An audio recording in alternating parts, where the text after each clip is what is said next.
يعني ايه تصلب ابتدائي؟ كل نوع ريزن بيبقى ليه فتره معينه بتصلب فيها، اللي هو بعد ما بتصبيه على طول بتلاقيه تصلب منك، بس ما بيكونش تصلب نهائي. يعني ايه؟ هتلاقي القطعه دي القطعه متصلبه اهي، تمام؟ يعني الريزن ما بيلزقش في ايدي، بس بصي في نفس الوقت ايه، تتني في ايدي. بصي تقوست اهي، تقوست. ليه؟ لان هي ما تصلبتش تصلب النهائي. هي الريزن تمام اتصلب بس ما بيلزقش يعني، بس في نفس الوقت القطعه لينه. امتى بقى اقول ان القطعه اتصلبت تصلب نهائي؟ زي مثلا قطعه زي دي، خلاص دي قطعه اتصلبت تصلب نهائي، استحاله خلاص، يعني ما بتتنيش في ايدي ولا كده، خلاص هي متصلبه تماما.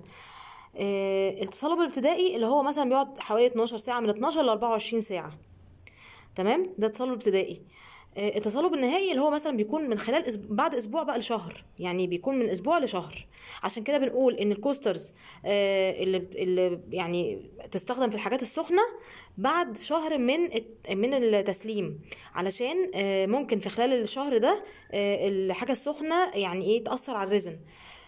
فاحنا بنستنى الشهر ده علشان الريزن يكون اتصلب تصلب نهائي، فما يتفاعلش مع الحاجه السخنه. فارجو ان انا اكون افدتك يعني.